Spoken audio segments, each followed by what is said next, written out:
System की लापरवाही ऐसी हो जाती है कि कभी कभी किसी बेगुनाह को भी सजा काटनी पड़ती है जिसमें वो बेगुनाह करता नहीं है, जिसमें वो बेगुनाह रहता है, लेकिन फिर भी सजा काटनी पड़ती है। तो नमस्कार, आदाब, मैं सोनू, आप सुन रहे हैं क्राइम स्टोरी। आशा करता हूँ आपकी फैमिली भी। एक कहानी उत्तर प्रदेश के बहराइच जिले से है, जहाँ पर थाना राम गांव पड़ता है। वहाँ पर एक परिवार रहता है, जिस परिवार में 2 लड़के और एक माँ रहती है। उस लड़के में सबसे बड़ा भाई कधई था, जिसकी शादी 2006 में रामावती नामक लड़की से होती है। कधई अपने परिवार के साथ खुश था और आराम से जिंदगी कट रही थी। लेकिन कुछ दिन बाद कधई और कधई की औरत रामावती के बीच में कुछ बात को लेकर के झगड़ा हो जाता है। दोनों लोग अलग अलग रहने लगते हैं, लेकिन रहते एक ही घर में हैं। शादी के तकरीबन 3 साल बाद रामावती एक दिन रात में अचानक घर से गायब हो जाती है। सुबह होती है, परिवार वाले जगते हैं, देखते हैं रामावती घर में नहीं रहती है। इसके बाद परिवार वाले ढूंढते हैं, पहले जो है घर के आसपास ढूंढते हैं, लेकिन रामावती का कोई भी पता नहीं लगता। उसके बाद अपने रिश्तेदारों में फ़ोन करते हैं, दोस्तों के पास फ़ोन करते हैं, लेकिन रामावती का कोई पता नहीं लगता। फिर रामावती के मायके फ़ोन करते हैं, वहाँ पर बताते हैं कि रामावती यहाँ पर नहीं है, अगर वहाँ पर गई हो तो आप बताइए। लेकिन रामावती अपने मायके भी नहीं गई थी। मायके वाले भी घटना से अनजान थे। मायके वाले रामावती के ससुराल पहुँचते हैं, वहाँ पर रामावती को नहीं देखते हैं।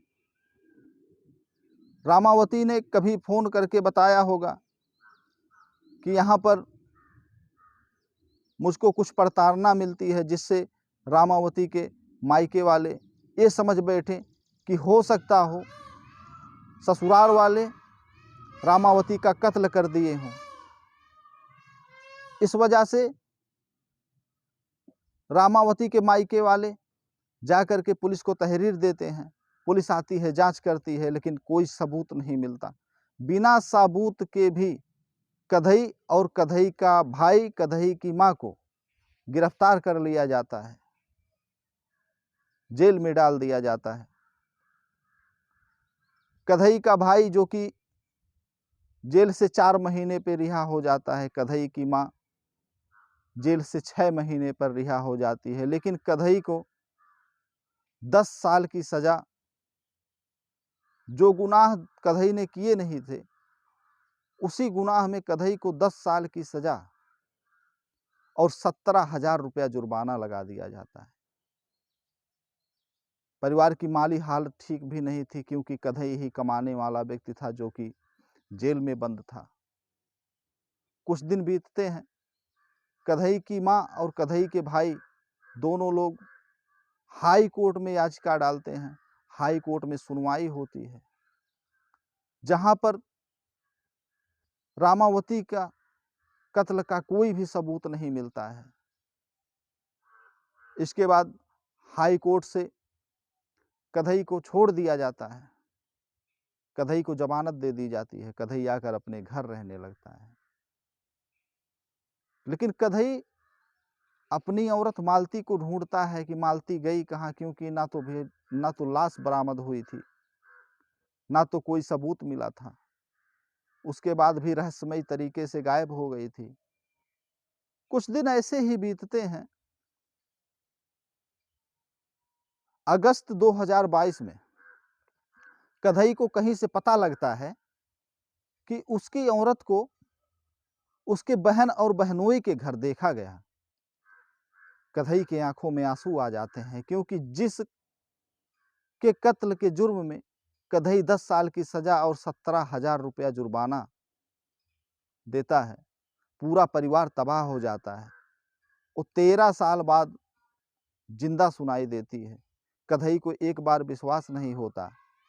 इसके बाद फिर कन्हई जो है,